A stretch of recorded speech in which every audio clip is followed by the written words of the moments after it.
Bucs rookie Rueben Bain Jr. made his preseason debut this weekend in press, tossing a Chiefs O-lineman with one arm to get home to the quarterback for a quarterback pressure. Bain and the rest of the Bucs defense combined to hold the Chiefs to 15 points in the 16-15 preseason dub. Dan, how high are you on the Tampa Bay Buccaneers right now before the season starts? Incredibly high. I have said this all offseason. I think it's one of the best rosters in football. Sneaky NFC Championship contending football team. Oh, wow. Baker Mayfield playing with the chip, we know that. I think it's one of the most continuity-based offensive lines. When this offensive line's healthy, this offense is very good. I think they're really good on the perimeter. Obviously, the loss of Mike Evans is real, but Egbuka not going to be asked to do as much early on in this season. They got first-round picks on their defensive line galore. They kept Vita. They kept Vita. They got Ashawn Robinson. Obviously, Kalijah Kancey has to stay healthy. I think Rueben Bain's going to be like Caleb Downs-ish. Oh, the NFL overthought that. Morrison's very good at corner. Antoine Winfield Jr., one of the best corners or safety players and secondary players in football. They signed Alex Anzalone from Detroit. I think the roster is fantastic. Okay, great. What do you think? Two things Dan Orlovsky and I agree on. Number one is that you should always show your ankles. Number two is this Bucs team is unbelievable from a talent perspective, from a roster standpoint. Jason Light's one of the best general managers in football, and you nailed it. The entire league, or at least everybody picking in the top 14, overthought Rueben Bain. That little hump move, the Reggie White move, that was being mentioned by Tim Hasselbeck in the first month that Rueben Bain was on campus at the University of Miami 3 years ago. He is an unbelievable culture guy, but he's also so strong. He's going to be able to do that in the NFL on every single snap. The best motor I've seen in a long time at the college level, a demon in the run game, a guy who works harder than anybody. I don't know why there were 14 teams who didn't want this, who thought that short arms were more important than a guy who can change your entire building. He's going to be a defensive rookie of the year candidate, if not my favorite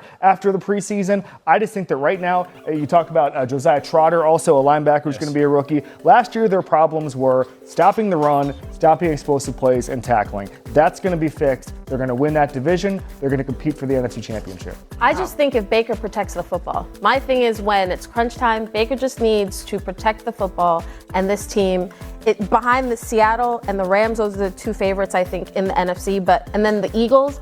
But when you look at some of the other teams, Lions, Packers, the Bucs are right there, and they easily could be in the NFC title game. Okay, so everyone here is saying the NFC title game, but then it sounds like there's a little, like you just said, the Rams, the Eagles, potentially. I mean, obviously the Seahawks. Who would you put above the Bucs right now? Yeah, definitely. I think the Rams are the class of the NFL, obviously. I think Seattle's there, but I would remind everybody they're new offensive coordinator. They've lost pieces. The last 4 times we've had the Super Bowl champion replace their offensive coordinator, it has been a precipitous, is that fair? Yes, Very good. Good job, Dan. Drop in offensive performance. So we'll see what that offense looks like. Philly, Mekhi Lemon's got to get on the field. New offense for Jalen Hurts. We've seen him survive and thrive time and time again. Detroit, offensive line. Green Bay, we got to get Micah healthy. So are you putting these teams ahead of them? I think they're in a class. I think that they're in a class. I would put Tampa Bay right up there with the Dallases and the Phillies and the Green Bays. I would put them probably in that second tier behind LA and Seattle. Yeah. It's a huge second tier. It's the Rams and the Seahawks. Yes. It's about 6 teams. He mentioned them. I also want to point out, Baker Mayfield pissed off about his contract is important because Baker Mayfield, when he's pissed off, is one of the greatest athletes of all time. Michael Jordan, LeBron, Muhammad Ali, pissed off Baker Mayfield. Right there. Right there. Everybody believes that. Yeah. That was all of our reactions after his press conference, too. Really a boulder on his shoulder is the best thing for Tampa Bay. Okay, let's go to the other side of this and the Chiefs, because there are some issues with the Chiefs and specifically their O-line. How concerning to you are these issues? Let me just preface this by saying any question I give to Kimberly about the preseason, she begins with a slight eye roll. We know the regular season's 2.5 and some change away, but nonetheless. I think this is a short conversation because it's a major concern. I think anytime we've thought about Patrick Mahomes, it's keeping him upright, keeping him protected. Anytime he's out there scrambling for his life, it's a problem. Oh, then you tack on the fact that he's coming back from a major injury. When you have a lot of questions on this roster, you've got aging players, all the things. So yeah, this is a major concern for me, and I think that is the thing outside of his knee.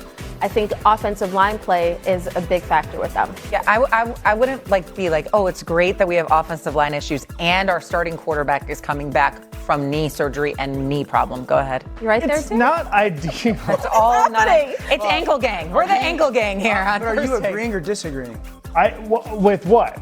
that it's a concern? It is a concern, but it's not high on the list for me. Whoa. I think that if you're saying, okay, if it's February and somebody said, why did the Chiefs not compete for a Super Bowl? I would put receiving help at the very top because the deep ball has to get better with Patrick Mahomes. That was his great separator, especially earlier in his career. And then I would put replacing a bunch of defensive pieces, including with cornerback. Is Mansour Delane ready to go when you lose your two starting cornerbacks? You lose Brian Cook, you lose pieces there. There's just questions about that. And then I would go to the offensive line. Last year, Patrick Mahomes was pressured, I believe, 24% of throws. That's high, but it's in line with his career averages. It's a little higher than it was 2 years ago. It's actually risen the last 4 years, but not to the level of some of the crazy offensive line numbers we've seen throughout the league. He knows how to avoid pressure. He knows how to operate in the pocket. He knows how to sense pressure. He's good. I just think there's bigger issues in Kansas City than the O-line. Yeah, I think the takeaway is there's real issues in Kansas City, top to bottom.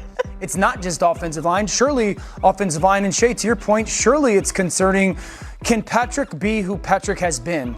Not only as from the health standpoint, but from the playmaking standpoint. He's been one of the greatest players of the last generation, certainly in the history of the NFL, is because of that. Is he going to be capable of doing that?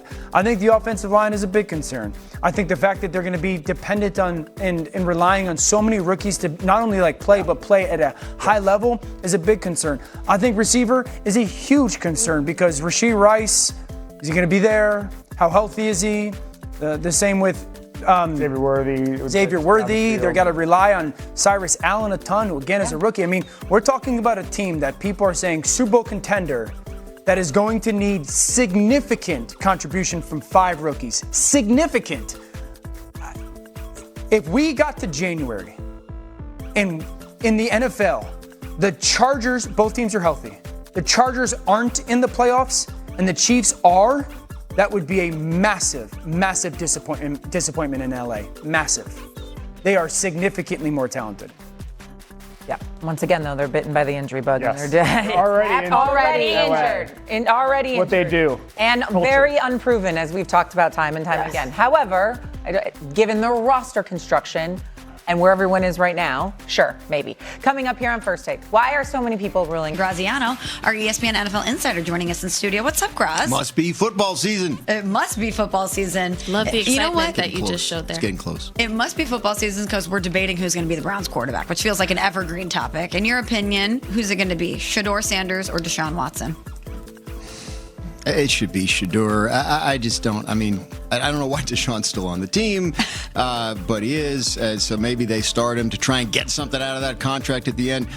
The fact of the matter is, this is a sad situation. Like they don't have a good option. Quarterback. If the Browns are any good this year and competitive this year, it will probably be because of the group around the quarterback as opposed to the quarterback himself.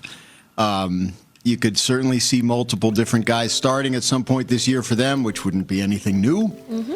And, Deshaun's performance in the press conference over the weekend really kind of really brought everything home in terms of just sort of how quarterbackless they actually are. Sorry. I mean, if Browns fans are listening, I'm not telling them anything they don't know. I think based on their response to Deshaun Watson, they're unfortunately all too aware of their situation at the quarterback position. Yeah, but I mean, if you start Deshaun,